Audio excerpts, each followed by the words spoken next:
we're clearly, one of the biggest challenges I think we all are dealing with is those brothers who are graduating from college, and then we can't keep them connected to the chapter. They stay connected to their undergrad chapter, but we can't get them to transition to an alumni chapter, which I know we're struggling with, trying to figure out how do we creatively, make sure that transition takes place smoothly. So.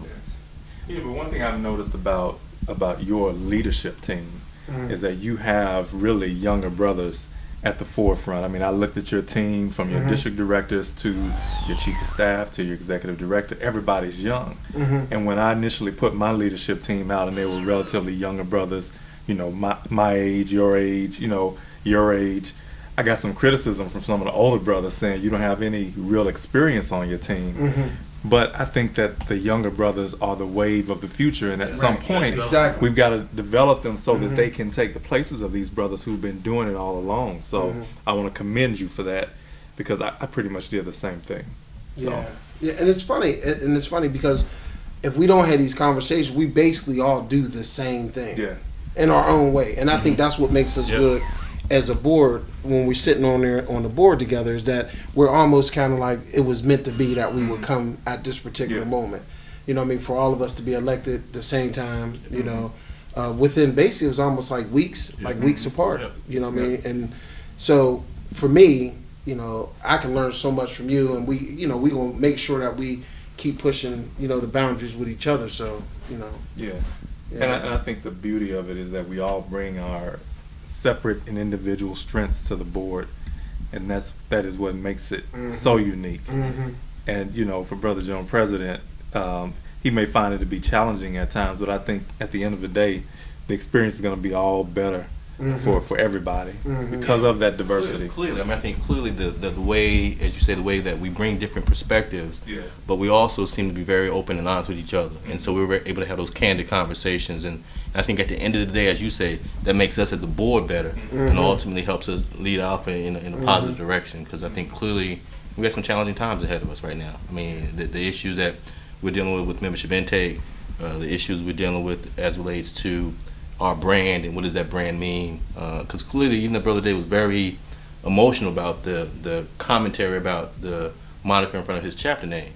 Well, we got the same issues across the Alpha, all of Alpha. I mean, Alpha South, we got Notorious this and Deadly that and Bloody this, and at the end of the day, that's a challenge when we get into those court of laws and they pulling all that stuff up, because to his point, he might think that it meant something differently, but the common man might have the same perspective as the general president had. So we got to try to figure out how we manage that brand issue, because I think that's critical. Yeah, I told both of you all the chapter to which he referred was University of Houston. Oh yeah, he did tell me he called you. He said he called you immediately on that one. He emailed me on that night. I was at the Texas District Conference, and I showed the district director. I said, "Look, man, but how do you police that? How do you enforce that?" I think I was talking to you, I was talking to Brother Harlow and Brother Flynn about it. How do you take a chapter that is outside of stepping, does everything right? They are the model chapter, and because they get on the stage and refer to themselves as the ignorant, although for them it's more of a term of endearment, and as they see it, perhaps even distinction, but the world sees it as something different. So the brother today made a very interesting point, although I didn't agree with a majority of what he was saying. They are defining it in a different way. And when you look at the term itself, from the dictionary, it does have several meanings.